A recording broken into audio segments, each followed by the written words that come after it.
दोस्तों, ये कहानी एक ऐसे बीच की है जहाँ पर टाइम बहुत तेजी से बीतता है और 4 साल के बच्चे 8 साल के हो जाते हैं और पल भर में ही ये दोनों भटाभट करके माँ बाप भी बन जाते हैं। तो चलिए देखते हैं ऐसा बीच कहाँ पर है। मूवी की शुरुआत में हम एक फैमिली के 4 मेंबर्स को देखते हैं। ये लोग दूसरे देश में वेकेशन के लिए आए होते हैं। वेकेशन के ट्रिप की टिकट इन्हें किसी तरह फ्री में मिली होती है। होटल में पहुंचने पर जो इस रिजॉर्ट का मैनेजर होता है वो इस फैमिली का वीआईपी की तरह वेलकम करता है। इस फैमिली के सभी लोग यहाँ पर आकर काफी खुश होते हैं, लेकिन प्रिस्का जो गाय की वाइफ है वो एक कैंसर की मरीज है। उसके पेट में एक ट्यूमर होता है और ये सारी बातें उसने अपने बच्चों को नहीं बताई होती हैं। इस परिवार के अलावा यहाँ पर 2 और परिवार होते हैं जिनका भी वहाँ का होटल का मैनेजर वीआईपी की तरह खातिरदारी करता है। तीसरी जो फैमिली होती है उसमें जेरिन की वाइफ जिसका नाम पैट्रिसिया होता है वो एक मिर्गी के दौरे की मरीज होती है और उसे अक्सर मिर्गी के दौरे आते थे।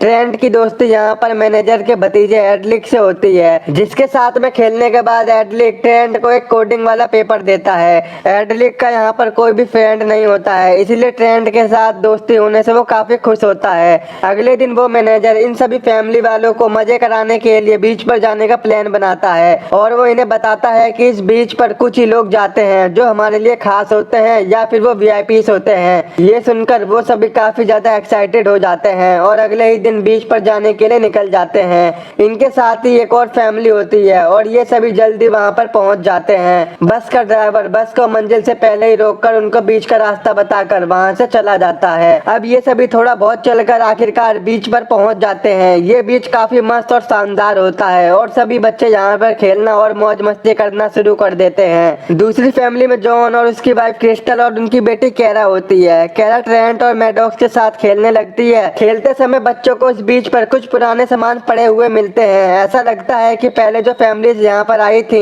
वो अपने सामान को ले जाना भूल गई थी। ट्रेंट हाइड एंड सीक खेलते समय पानी के अंदर छिपा होता है तो उसको वहाँ पर एक लड़की की लाश दिखती है, जिससे वो डर जाता है और चिल्ला के अपनी मॉम के पास जाता है। सभी लोग उस लड़की को पानी से बाहर निकालते हैं। तभी वहाँ पर एक और आदमी आता है जिसका नाम सुडान था। ये यहाँ पर पहले से ही था। जब ये इस लड़की को देखता है तो ये कहता है ये मेरी गर्लफ्रेंड है जो कि पानी में स्विमिंग करने गई थी और मैं कब से इसी का वेट कर रहा था। सुडान की नाक से खून भी निकल रहा होता है, जिससे सबको शक होता है कि शायद उसने अपनी गर्लफ्रेंड को मार डाला हो और उसने अपने बचाव के लिए इस पर हमला किया हो। मगर सुडान यहाँ पर बार बार इन सभी को यकीन दिलाता है कि उसने अपनी गर्लफ्रेंड को नहीं मारा है। दूसरी साइड जॉन की मॉम के सीने में दर्द होना शुरू हो जाता है और थोड़ी देर में ही उनकी मौत हो जाती है। इन सब के बाद वहाँ पर एक और फैमिली आती है जो कि पैट्रिसिया और जेरिन होते हैं, लेकिन यहाँ पर मामला ठीक ना होने के कारण जो फैमिली यहाँ पर पहले से थी वो वहाँ से जाने की तैयारी करने लगते हैं। यहाँ तक कि उनके फोन में नेटवर्क भी नहीं आ रहे थे। तो अब ये क्या करते। जेरिन जिस रास्ते से बीच पर आया होता है वो उसी रास्ते से जाने की कोशिश करता है तो उसका माइंड अचानक से चकरा जाता है और बेहोश होकर वो वापस से बीच पर पहुंच जाता है।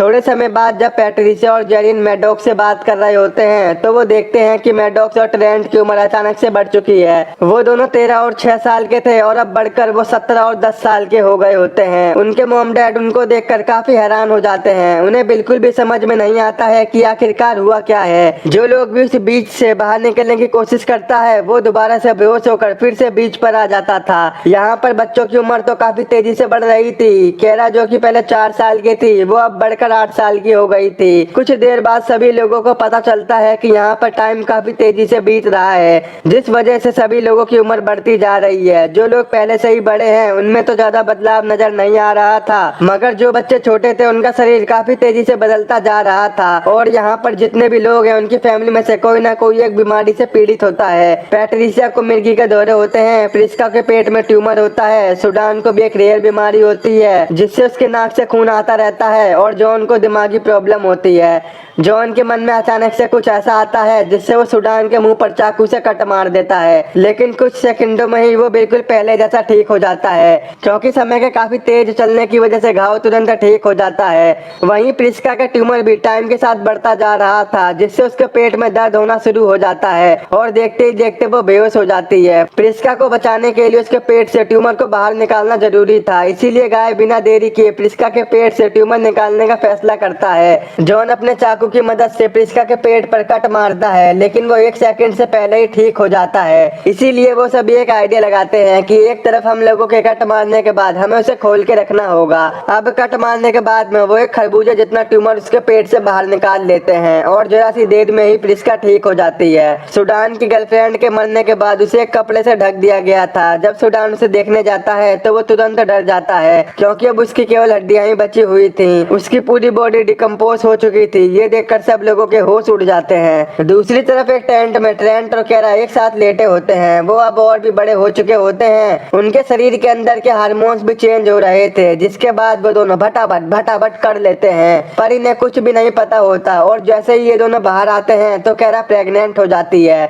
उनकी फैमिली वाले ये सब देखकर काफी हैरान हो जाते हैं, मगर उन दोनों को कुछ भी नहीं पता होता कि ये सब कैसे हो गया। यही सब सोचने के दौरान यहाँ पर केरा का बच्चा भी होने वाला होता है, मगर केरा का बच्चा मरा हुआ पैदा होता है। ट्रेंट इस वजह से काफी दुखी हो जाता है। टाइम के साथ साथ जॉन की दिमागी हालत और भी ज्यादा खराब होती जा रही थी। जब सुडान एक जगह पर शांति से बैठा होता है तो जॉन पीछे से जाकर उस पर चाकू से वार करके उसे मार देता है। सभी लोग इससे बेहद परेशान हो जाते हैं। वो अब इस जगह से बाहर निकलना चाहते थे, मगर ये यहाँ से कहीं भी नहीं जा सकते थे। अचानक से केरा के दिमाग में एक आइडिया आता है और वो पहाड़ के ऊपर चढ़ के यहाँ से निकलने की कोशिश करती है, पर ऊंचाई पर जाने के बाद ही उसका माइंड काम करना बंद कर देता है, जिससे वो नीचे गिर जाती है और वो भी मर जाती है। केरा के मरने के बाद ट्रेंट पागल सा हो जाता है। वहीं पैट्रिशिया को दौरे आने की बीमारी होती है, लेकिन काफी टाइम से उसे एक भी दौरा नहीं आया होता है। लेकिन आज उसे मिर्गी का दौरा आ ही जाता है, जिससे उसकी भी मौत हो जाती है। धीरे धीरे क्रिस्टल की सारी सुंदरता खत्म हो जाती है। रात होने पर प्रिस्का और गाय दोनों बूढ़े हो जाते हैं और अब जॉन का दिमाग पूरी तरह से पागल हो चुका होता है। वो किसी के ऊपर भी हमला करने लग जाता है और वहीं अपने बचाव के लिए प्रिस्का जॉन पर एक चाकू से हमला कर देती है, जिससे वो भी मर जाता है। सभी लोगों के मर जाने के बाद बस अब एक ही फैमिली जिंदा बच पाती है, लेकिन टाइम का इतनी तेजी से चलने की वजह से प्रिस्का और गाय की भी मौत हो जाती है और अब सिर्फ यहाँ पर ट्रेंट और मैडॉक्स ही बचे होते हैं। अगले दिन हम देखते हैं कि ट्रेंट और मैडॉक्स अब पूरी तरह से जवान हो गए थे।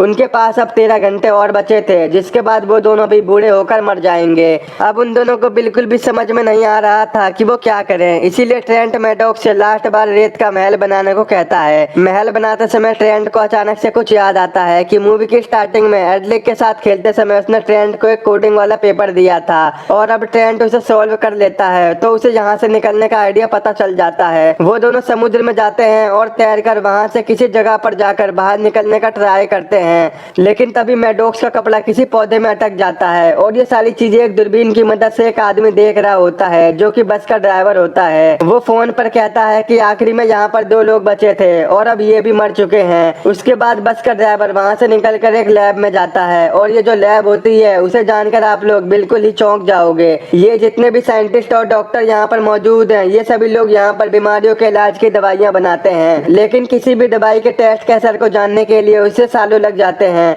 जिससे कि ये पता चल सके कि कौन सी दवाई ठीक है और कौन सी दवाई काम नहीं कर रही है। ये सभी लोग दुनिया से बीमार लोगों को ढूंढकर सब लोगों को टूर के बहाने यहाँ पर बुलाकर अपनी मेडिसिन के टेस्ट इस बीज की मदद से करते हैं, जिस पर उम्र काफी तेजी से बढ़ती है। वो सभी लोग यहाँ पर अपनी मेडिसिन का उन पर ट्राई करते हैं। रिजॉर्ट का मैनेजर अगले दिन एक और नए टूरिस्ट का वेलकम करने जाता है, तभी वहाँ पर मैडॉक्स और ट्रेंट आ जाते हैं, जिनको वो लोग मरा हुआ समझ रहे थे, वो असल में मरे नहीं होते हैं। वो दोनों लोग उस समुद्र से बचकर बाहर निकल जाते हैं और सभी लोगों के सामने आकर मैनेजर की पोल खोल देते हैं। ट्रेंट और मैडॉक्स वहाँ पर सभी लोगों को बता देते हैं कि यहाँ पर क्या होता है, सिर्फ एक ही दिन में 6 साल का बच्चा एक जवान आदमी में कैसे बन गया। अब आखिरकार ये दोनों भाई बहन बच जाते हैं और यहीं पर इस मूवी का एंड हो जाता है।